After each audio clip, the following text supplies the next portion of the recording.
Le dragon qui était tolérant. Jataka Sutra. Deux dragons cohabitaient. L'un d'eux était impulsif et avait pour habitude de ne pas mâcher ses mots, quand l'autre était habité par une puissante compassion. Le premier dragon, qui s'occupait depuis longtemps à regarder l'océan, finit un jour par avouer que cette activité l'ennuyait beaucoup, puisque c'était toujours le même spectacle qui s'offrait à ses yeux. Il invita donc le dragon de compassion à visiter la Terre. Ce dernier lui fit remarquer que la Terre était peuplée d'êtres très malades, et qu'il serait périlleux qu'ils s'y rendissent.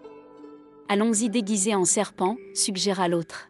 « Si nous ne trouvons personne, nous pourrons librement nous y amuser, et s'il y a du monde, nous nous empresserons de nous cacher dans les herbes. » Le dragon de compassion céda au désir de son ami et tous deux se rendirent sur la terre sous la forme de petits serpents. Sur le chemin, ils rencontrèrent un cobra qui, en voyant les deux reptiles, eut la folle envie de s'en nourrir. Le dragon impulsif se mit alors en colère et voulut reprendre sa forme naturelle afin d'impressionner et de combattre le cobra. Le dragon de compassion l'invita néanmoins à pardonner au cobra sa volonté de les manger.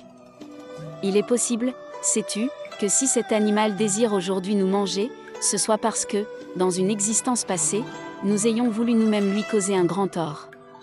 Pardonne-lui donc la violence de son désir, et sois plus tolérant, car si tu pardonnes à ce cobra ce qu'il veut nous faire aujourd'hui, nous mettrons un terme définitif au mauvais karma que nous avons perpétré jadis envers lui.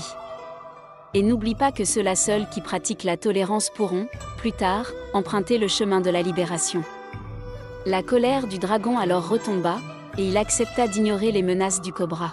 « Cependant, dit-il, retournons chez nous, car ici, sur la terre, nous ne sommes vraiment pas à notre place. » Les dragons reprirent donc leur forme originelle et s'envolèrent, ce qui occasionna un ouragan et des roulements de tonnerre.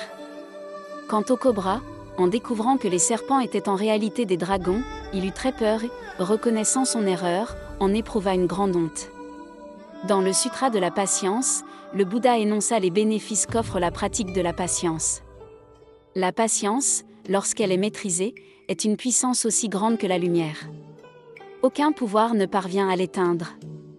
C'est un trésor dont les bénéfices sont plus grands que ceux qu'offre la générosité.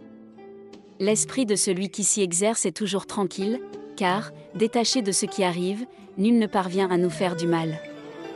La patience implique la volonté ferme de demeurer paisiblement dans cet état. Dans son expression la plus sublime, elle se traduit par le fait de demeurer dans cet état de dharma sans commencement, dans ce nirvana tranquille, le vrai moi.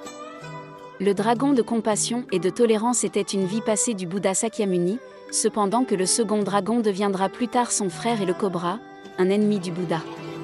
Ce récit nous enseigne que si nous sommes attachés à la colère, à l'avarice et à l'ignorance, nous ne nous libérerons jamais, il nous faut savoir pardonner, car le pardon met un terme à nos mauvais karmas et nous confère les plus grands bénéfices. La haine en nous disparaît et nous avançons plus vite sur le chemin de la libération.